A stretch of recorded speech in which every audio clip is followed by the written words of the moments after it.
ফেনীতে বন্যার্তদের মাঝে ফ্রি চিকিৎসা সেবা ও ঔষধ বিতরণ করেছে সেবামূলক সংগঠন মাটির টানে।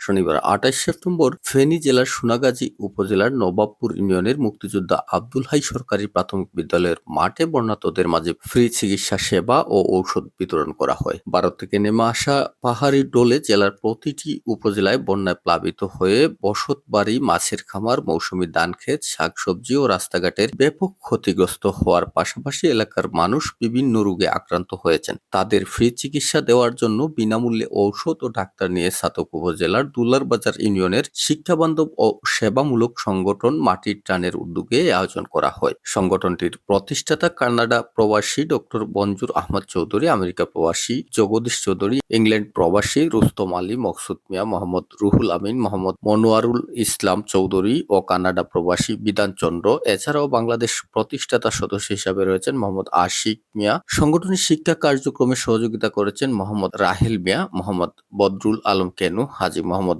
ওমর আলী, হাজী মোহাম্মদ মুবাশশির আলী, মোহাম্মদ সালেহ আহমদ। বিশিষ্ট সালিশ ব্যক্তিত্ব মোহাম্মদ আশিক মিয়া, ছাতক অনলাইন প্রেস ক্লাবের সহসভাপতি সাংবাদিক Fazal Uddin, doctor Mohammad Akhtaruzzaman Nahid, doctor A K M.